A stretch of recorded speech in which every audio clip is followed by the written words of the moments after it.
Hello again, everybody. I am coming to you with another one of my childhood books. And when I think about reading, when I was a little girl, I always think about this book. I don't even think it was my favorite book, but I always think about it.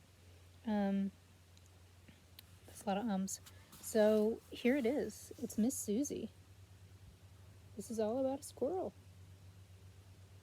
So I'm just going to get right into it because this was one of my favorites. Even though it has my brother's name in it. Must have stole it from him.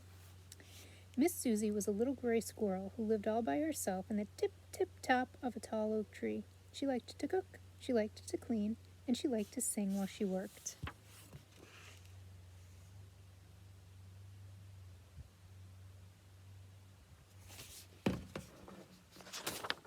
Every morning, Miss Suzy made herself a bowl of acorn pudding, and as she stirred it around, she sang, "Oh, I love to cook, I love to bake, I guess I'll make an acorn cake." After that, she swept the crumbs from her moss carpet with a little broom she'd made from maple twigs. Then she dusted her firefly lamps and rinsed her acorn cups and put her whole house in order.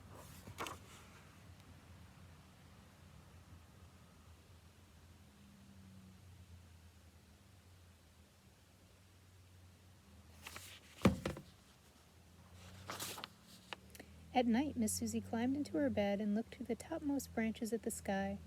She saw a million stars, and the wind blew gently and rocked her to sleep. It was very peaceful.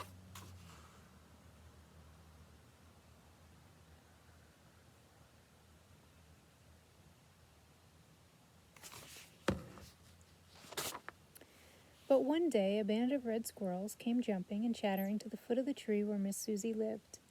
They were quarrelsome fellows and liked fighting so much they even fought amongst themselves.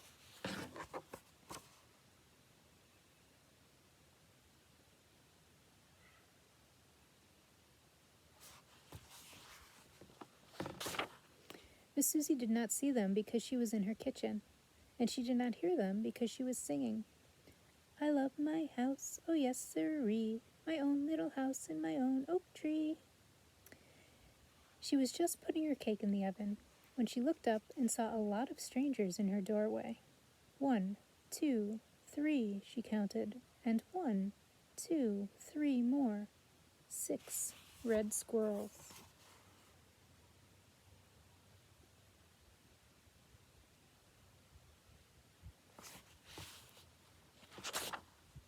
They chased her out of her little house. They broke her broom and threw out her acorn cups. Then they ate up her whole winter's supply of nuts. These guys are mean.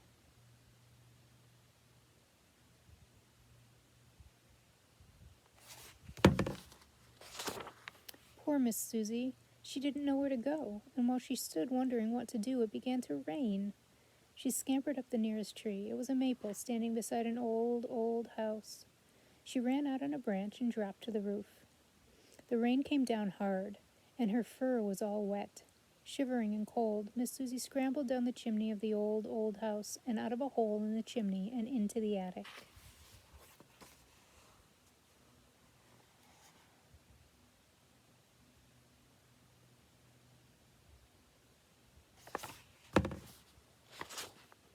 There, in the dusty, quiet attic, she saw a beautiful dollhouse. It was big enough for a whole family of dolls. She knocked at the door. There was no answer, so she peeped inside.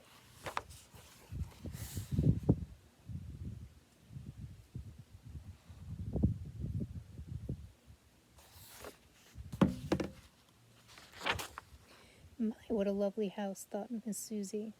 It is fit for a queen, but it needs a good housekeeper, so it's just the place for me. The flowered carpets were covered with dust, and cobwebs clung to the old gold chandeliers. There was dust on the black iron stove in the kitchen and on the little piano in the parlor. There was even dust on the china closet in the dining room and a spider web on the dishes inside.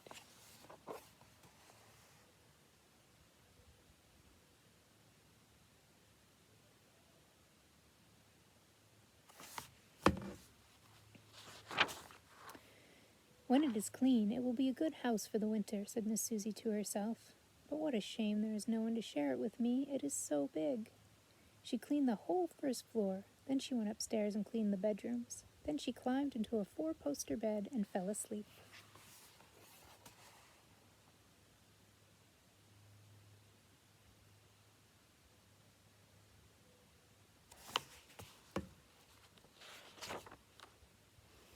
The next morning, Miss Suzy was hungry, and she left the dollhouse to go looking for nuts or seeds. On her way to the attic window, Miss Suzy saw a box. Just the thing to keep my nuts and seeds in, she thought, and opened it up. Well, what do you think she saw inside? A band of toy soldiers. They'd been sleeping there for years.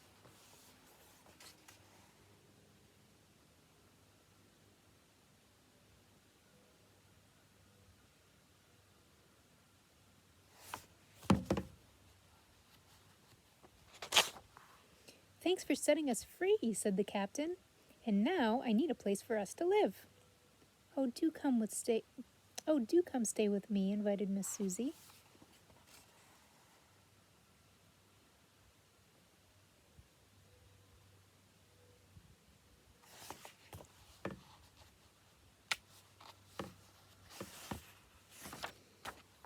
So the toy soldiers marched into the big dollhouse, and Miss Suzy took care of them like a mother.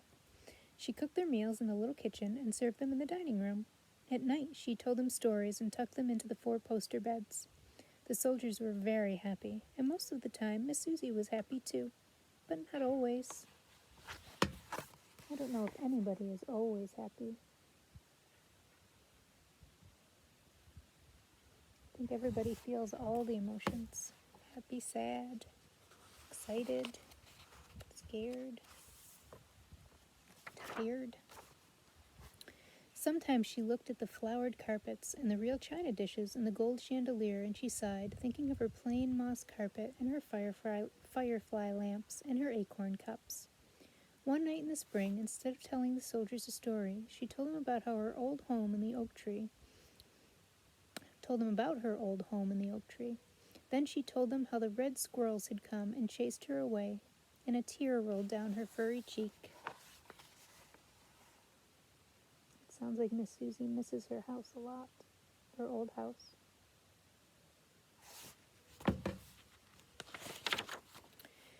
Late that night, the captain woke his men and gave them their orders. There were only 5 of them, but they were very brave, and their hearts were full of love. After all, Miss Suzy had cared for them all winter.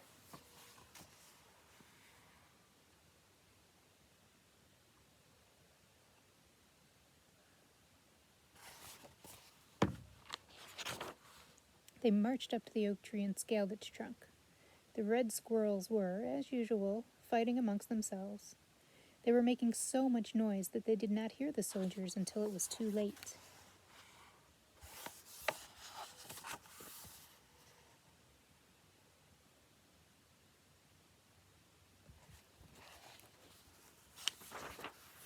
"This is Miss Suzy's house," said the captain, drawing his sword. "Will you go peaceably, or must we fight?"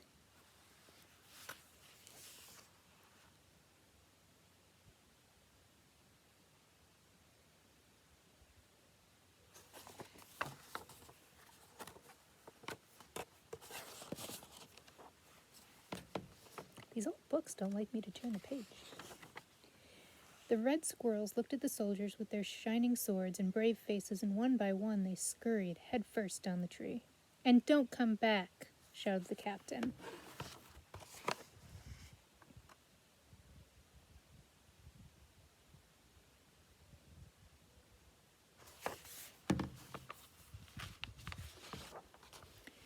Miss Suzy was overjoyed when she heard she could move back into the tall oak tree.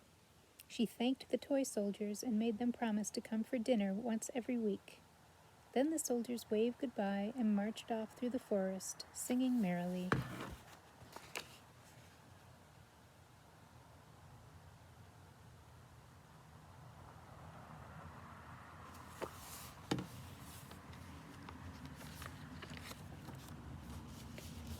Miss Suzy had to work hard to make her old home as neat and cozy as it had been before, but she didn't mind.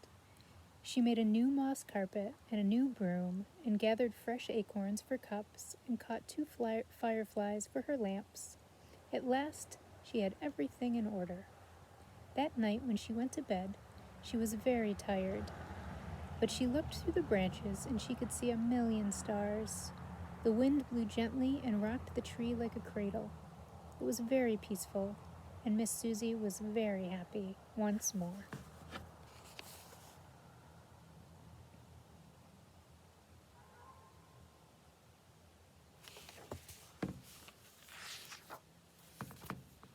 The end. Hope you liked it as much as I used to. I still kind of do. It's just a really cute book, and I really like the pictures and the idea of little acorn cups and firefly lamps. It's pretty sweet. Bye.